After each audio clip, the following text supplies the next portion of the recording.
ഒരു കെട്ട് ബീഡിതാടാ. ആ ഗോവിന്ദൻകുട്ടിയുടെ ശല്യം ഒന്ന് ഒതുങ്ങിയുള്ളൂ. അതുകൊണ്ട് ഇനി ആർക്കും ഞാൻ കടം കൊടുക്കില്ല.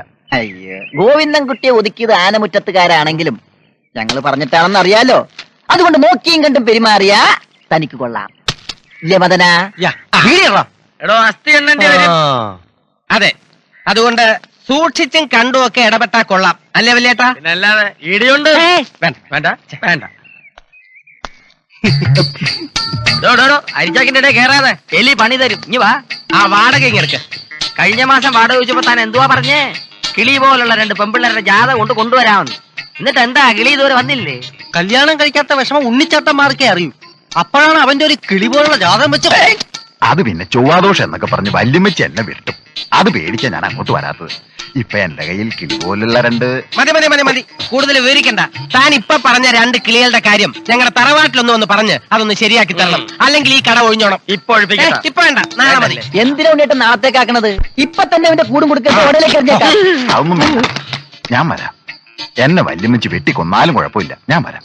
താൻ മാത്രം വന്നാ പോരാ, 2 കിളികളുടെ ജാതകവും കൂടി കൊണ്ടുവരണം. കിട്ടുമെങ്കിൽ അവരുടെ ഫോട്ടോ ഇപ്പൊ. അപ്പൊ ഞങ്ങളോ? നീ വൈകിട്ട് വാച്ചുമായി വീട്ടിൽ വാ. അപ്പൊ ഇന്ന് അവിടെ തുടങ്ങാം.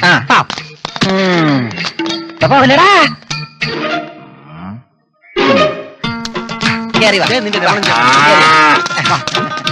വലത് കാല് വെച്ച് കേറി. നിന്റെ കാലല്ല. കേറി വാ.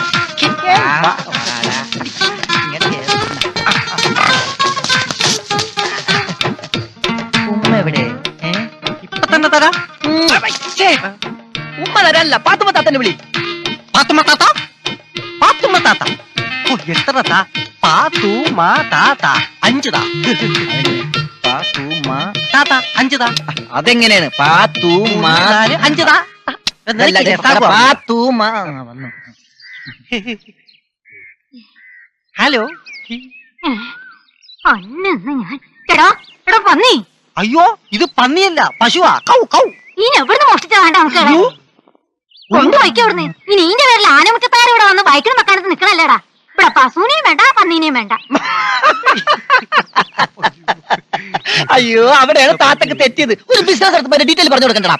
സോറി പാത്തുമ്മ താത്ത, ഇത് ആനമുറ്റത്തുള്ളതല്ല, ഇത് വേറെ മുറ്റത്തുള്ളതാ. ഈ കടമറ്റം എന്നൊക്കെ പറഞ്ഞു കേട്ട ഇതിന്റെ ഉടമസ്ഥൻ ഇവിടത്തെ വഴികളൊന്നും അറിയത്തില്ല. നിങ്ങൾ കൊണ്ടുപോയിട്ട് ധൈര്യമായിട്ട് കറന്നോളി.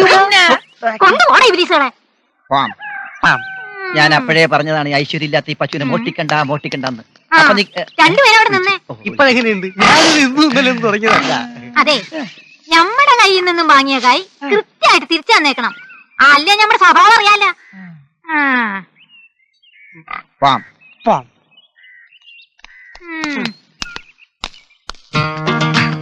രമണ, പാത്തുമ്മത്തള്ളയ്ക്കും ഈ പശുവിനെ വേണ്ടാന്ന് പറഞ്ഞ സ്ഥിതിക്ക് ഇനി നമ്മൾ എന്തോ ചെയ്യും? അടിച്ചു മാറ്റിയ വീട്ടിൽ തന്നെ തിരിച്ചു കൊണ്ടുപോയി കെട്ടി ഒരു ചെറിയ സോറിയും പറഞ്ഞു പോരും. എന്നിട്ട് വേണം അവരെന്നെ അവിടുത്തെ ചാണാ കുഴി ചവിട്ടി താക്കാൻ. നീ വേറെ വല്ലതും പറ. എങ്കിലൊരു പണിയായി. ഈ കയറിന്റെ അറ്റം നിന്റെ കഴുത്തെ കെട്ടി നിന്റെ കൂടെ നടന്നോ. എടാ, ആനമുറ്റത്തുകാരെ അറിഞ്ഞാൽ ഇതും ഏറ്റുപിടിക്കും. ആനമുറ്റത്തുനിന്നൊന്നും നോക്കിയതല്ലല്ലോ. ഓ, അല്ലെന്ന് ആദ്യമേ പറഞ്ഞില്ലേ?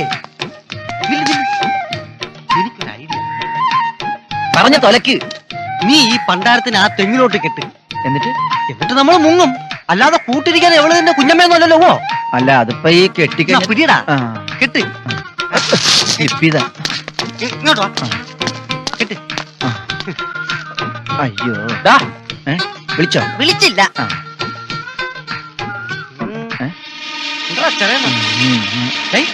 എന്ത് പറ്റി രമണ? നിനക്കൊല്ലം പറ്റിയോ? കൊടയത്തോളം കടിച്ചോ?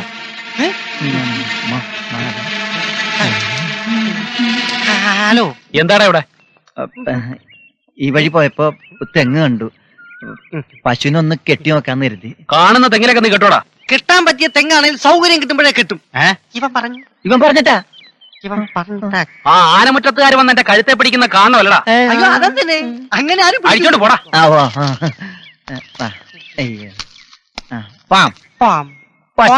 കൊണ്ടുപോടാ. ഈ തേങ്ങക്കൊക്കെ താങ്ങുമല്ലോ എങ്ങനെ? മോളെ വാ, മാമനോട് യാത്ര പറ. ടാറ്റ പറ. വാ.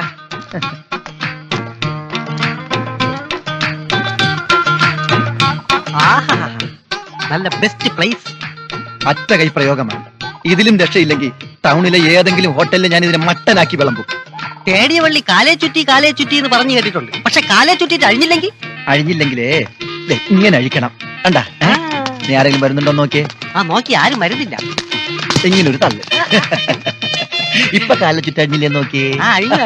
ഇനി കൂടുതൽ നേരം ഞഞ്ഞാവിഞ്ഞ പറയണ്ട. ഈ പറമ്പിന്റെ ഉടമസ്ഥനാകനെ കണ്ട കുഴപ്പാവും പറഞ്ഞു. അല്ല രമണ, ഈ കയറെന്തിനാ? അത് നിനക്ക് വെറുതെ ഇരുന്ന് ബോറടിക്കുമ്പോ തൂങ്ങിച്ചത്ത് കളിക്കാൻ. വാ.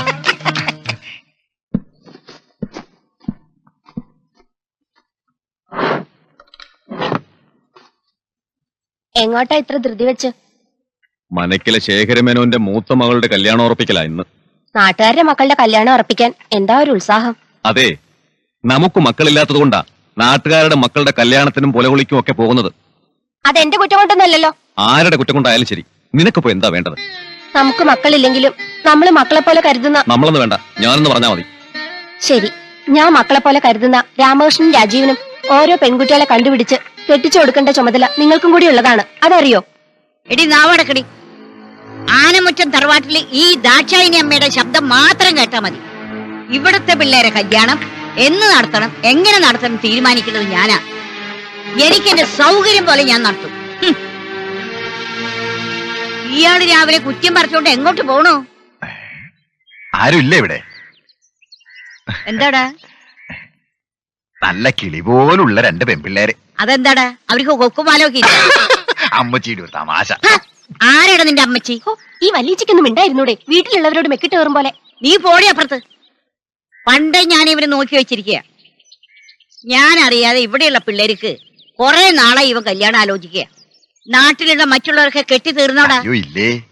എന്നാൽ അത് ആദ്യം ചെയ്യ്. കിളി പോലുള്ള പെൺപിള്ളേര് കാര്യം പറഞ്ഞ് മേലാൽ ഈ പഠിക്കകത്ത് കയറി പോകരുത്. എന്റെ സ്വഭാവം അറിയാലോ നിനക്ക്. ഓ അറിയാം. എന്നാ പോ. ഓ വരുന്നുണ്ട്. കുറേശ്ശെ വരുന്നുണ്ട്. അതല്ല, ബ്രോക്കർ വരുന്നുണ്ടെന്ന്. ഞാൻ വിചാരിച്ച്. എന്തായി? നിങ്ങൾക്ക് മുലകുടി മാറിയില്ലെന്ന് ആ വല്യമ്മച്ചി പറയുന്നത്. അയ്യോ, പറയുന്നോണ്ട് ഒന്നും തോന്നരുത്. എന്നെ വെറുക്കുകയും വരുത്. നിങ്ങളുടെ പെറ്റമ്മ തന്നെ നിങ്ങൾക്ക് പാരാ. അവര് ജീവിച്ചിരിക്കുന്നിടത്തോളം കാലം നിങ്ങളുടെ എന്നല്ല ഈ പഞ്ചായത്തിൽ ഒരു കല്യാണവും നടക്കില്ല. ഞാൻ പോകും. ദയവ് ചെയ്ത് എന്റെ സമയം പാഴാക്കരുത്. എന്തിനു പാഴ്ശ്രുതി നീട്ടുവതിനിയും തന്ത്രികൾ പൊട്ടിയ തമ്പുരുവിൽ ഈ തമ്പുരുവിൽ. എന്തൊരു കുളിര്. രമണ, ആ യശോദ ചേച്ചിക്ക് വാട കൊടുക്കാൻ നീ എന്തെങ്കിലും വഴി കണ്ടിട്ടുണ്ടാ? ഒരു വഴിയില്ല. അവര് നമ്മൾ ഇവിടുന്ന് ഒഴിപ്പിക്കും, അത്ര തന്നെ. നമ്മള് 2 മാസത്തെ ആഹാരത്തിന്റെ കാശ് അവർക്ക് കൊടുക്കാനുണ്ടാ? ഇത് കള്ളക്കണക്ക് എഴുതി കയറ്റിയതാ. കള്ളക്കണക്കൊന്നുമല്ല, തിന്നത് തന്നെ. 2 മാസത്തേക്കുള്ളത് 1 മാസം കൊണ്ട് തിന്നു. നിന്റെ വയറല്ലേ? ആരുമില്ലേ ഇവിടെ?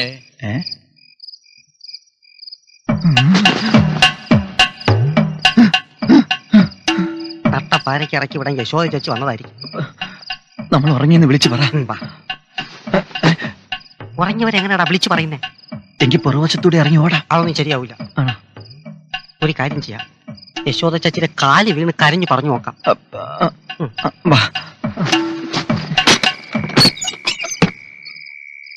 ദൈവത്തിന് സ്തോത്രം. എന്റെ നാമം തോമാസ് കുട്ടി. ഇത് പറയാനാണ് ഈ പാതിരയ്ക്ക് വന്നത്. കർത്താവിന്റെ കൃപ കൊണ്ട് നിങ്ങളുടെ പശു തിരിച്ചെത്തിയിരിക്കുന്നു. എന്റെ അമ്മോ എവിടെ? ഇതാ നിൽക്കുന്നു, സന്തോഷിപ്പിൻ. ഇന്ന് നിങ്ങൾ ഈ മിണ്ടാപ്രാണിയെ തെളിച്ചു കൊണ്ടുപോകുന്നത് ഞാൻ കണ്ടു. സായാഹ്നത്തിൽ ഞാൻ ഭവനത്തിലെത്തിയപ്പോൾ എന്റെ മുറ്റത്ത് വീണ്ടും ഇതിനെ കാണാനിടയായി. പരമകാരുണികനിൽ വിശ്വസിക്കുന്നത് കൊണ്ടാവാം ഇതിനെ നിങ്ങൾക്ക് തിരിച്ചു കിട്ടിയത്. സഹോദരന്മാരുടെ നാമം? ഇത് രമണ സഹോദരൻ. ഇത് മദന സഹോദരൻ. Very good. ഇനിയെങ്കിലും ഇതിനെ നഷ്ടപ്പെടാതെ സൂക്ഷിപ്പിൻ. ലോകരക്ഷകൻ യേശു നിങ്ങളെ കാത്തുകൊള്ളട്ടെ. ഞാൻ ഇറങ്ങുന്നു. സഹോദര, ഒന്ന് നിന്നേ. എന്ത്? സഹോദരന്റെ തിരുനാമം ഒന്നുകൂടി ഉരിയാടാമോ? ആടാം. തോമാസ് കുട്ടി. തോമസ് കുട്ടി സഹോദര, വേദപുസ്തകത്തിൽ പറഞ്ഞിരിക്കുന്നത് നിന്നെപ്പോലെ നിന്റെ അയൽക്കാരനെ സ്നേഹിക്കണമെന്നല്ലേ? അതെ. ദ്രോഹിക്കണമെന്ന് പറഞ്ഞിട്ടില്ലല്ലോ. ഇല്ല. എങ്കിലും എടുത്തോണ്ട് പോടാ നിന്റെ പശു. പ്ലീസ്, violent ആവരുത്. സമാധാനം.